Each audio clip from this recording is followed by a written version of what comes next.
बिस्मिल्लाहिर्रहमानिर्रहीम अस्सलाम वालेकुम। तैयब उर्दगान ने अपनी पार्लियामेंट से जो खिताब किया है, यकीन कीजिए एक एक लफ्ज़ सोने में तोलने के मुतरादिफ है।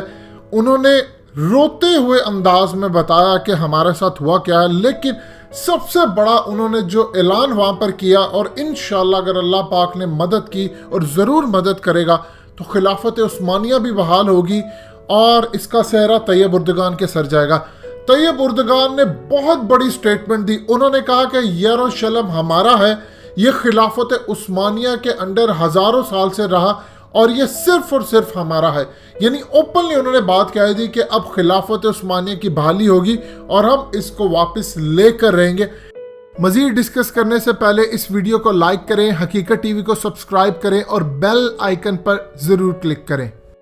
इसराइल की फॉरेन मिनिस्ट्री और इसराइल के अंदर इस बयान को बड़े ही गुस्सीले अंदाज से देखा गया और उन्होंने अभी तक इस पर कोई स्टेटमेंट तो जारी नहीं की, लेकिन ये पूरी तकरीर क्या थी जिसको ना तो पाकिस्तानी मीडिया ने दिखाया ना इस पर डिस्कस किया गया, ये ज़रा आप समझ लीजिए।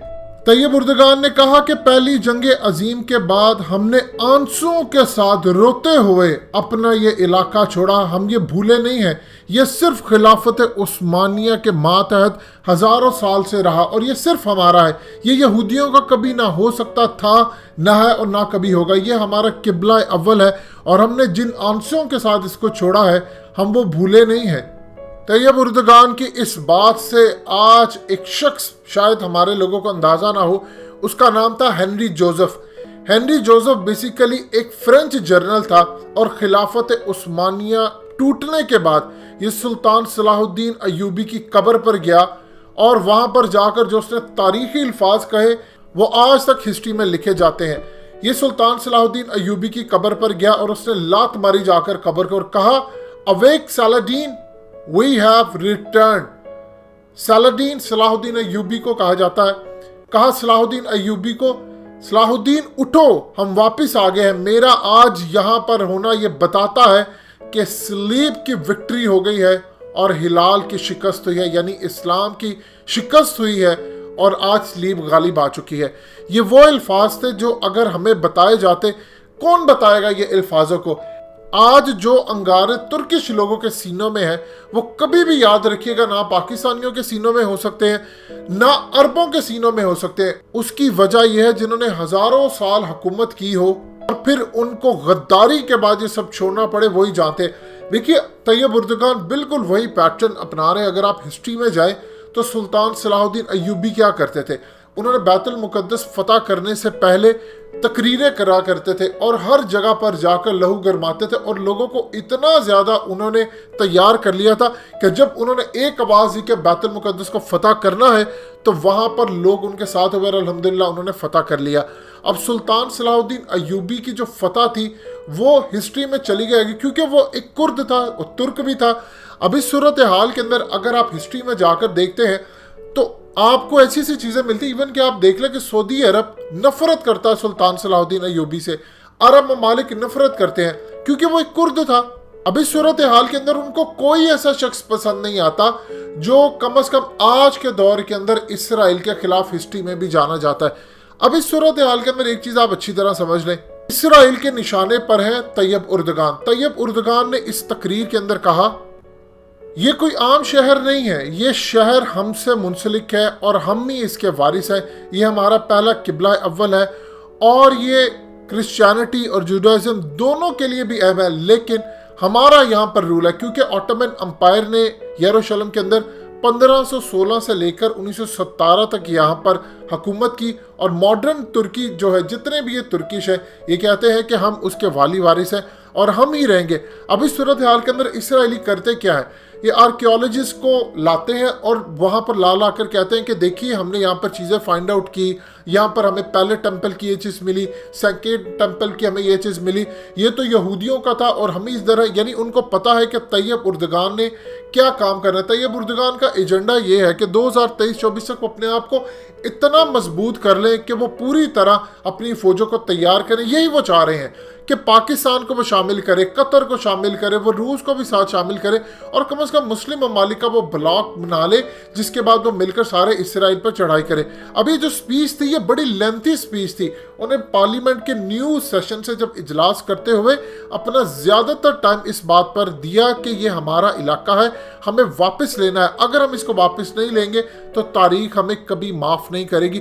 لہٰذا اس صورتحال کے اندر ہم کہنا چاہتے ہیں کہ یہ ہمارا علاقہ ہے اور ہم اسرائیل سے اس کو واپس لے کر رہیں گے, اور یہ بغیر خلافت عثمانیہ کی بحالی کے نہیں ہو سکتا. یعنی اندازہ کیجئے, طیب اردگان نے کہا کہ ہزاروں سال ہمارے انڈر رہا, ان کی پالیسی اور حکمت عملی سے عمران خان کو سیکھنا چاہیے. دیکھیے جب یہ اقتدار کے اندر آئے, انہوں نے آ کر اسلام کا نام نہیں لیا اس لیول پر جو یہ اب لیتے ہیں. انہوں نے آہستہ آہستہ پہلے گراؤنڈ بنائی, وہاں پر انہوں نے پہلے وہاں پر ترقی کی, انہوں نے ترکی کے اندر ایسے ایسے کام کیے, بلڈ کیا, اس کی اکانومی کو اوپر لے کر گئے. جب آہستہ آہستہ یہ اکانومی کو اوپر لے جاتے گئے, ساتھ ساتھ انہوں نے اسلام کے بارے میں لوگوں کو بتانا شروع کیا.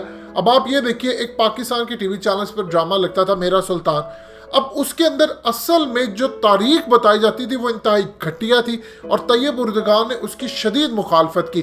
اسی لیے اس نے فیصلہ کیا تھا کہ میں ہر صورت ریوائیو کروں گا آٹومن امپائر کو, خلافت عثمانیہ کو.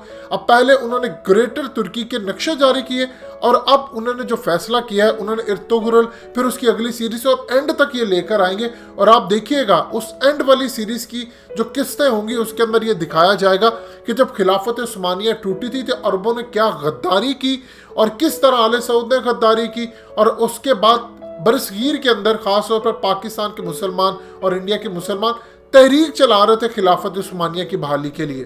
یہ وہ آنے والی چیزوں میں دکھائیں گے.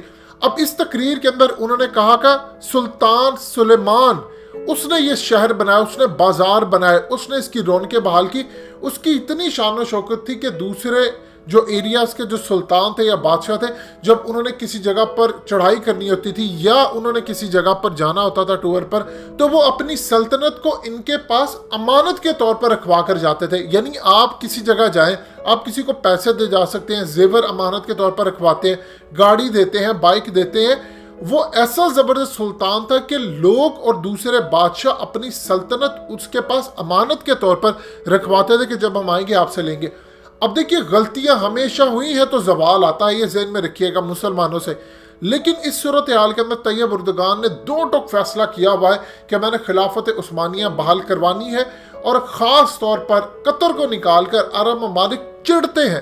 جب خلافت عثمانیہ کی بات ہوتی ہے تو خاص طور پر سعودی عرب والے چڑھتے ہیں, کیونکہ جب جو چیپٹر کھلے گا, اور اب انہوں نے جو آگے دکھانا ہے اپنے جو ارطغرل ڈرامے اور آگے لے کر جب یہ چلیں گے, تو اس صورتحال کے اندر وہ بھی آپ کو سین دیکھنے کو ملیں گے کہ جب خلافت عثمانیہ ٹوٹ رہی تھی تو اس وقت عرب ممالک کس طرح یہودیوں کے لباس میں, یعنی لارنس آف عربیہ, یہ سب کو پتا ہے کس طرح وہ عرب بن کے آیا تھا, ان کے ساتھ مل کر انہیں غداری کروائی.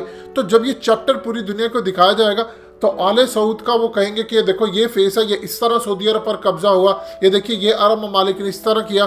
قطر کے بارے میں تو یہ اوپنلی کہتے ہیں کہ یہ تو جانشین ہے خلافت عثمانیہ کے, لہٰذا ہم ان کے ساتھ کھڑے ہیں. اب آنے والے وقت کے اندر ایک چیز آپ اچھی طرح سمجھ لیجئے کہ طیب اردگان نے اب یہ جو اعلان کیا ہے کہ یہ یروشلم ہمارا اور ہم اسے لے کر رہیں گے, اور یہ خلافت عثمانیہ کے انڈر رہا تھا, تو اس کا یہ مطلب ہے کہ ترکی کے ساتھ اب اس کو شامل کرنے کے لیے پوری طرح تیار ہے. دوستو, حقیقت ٹی وی کو سبسکرائب کرنا مت بھولیے, ویڈیو کو لائک کریں, شیئر کریں, اور کمنٹ سیکشن میں اپنی رائے کا اظہار ضرور کریں.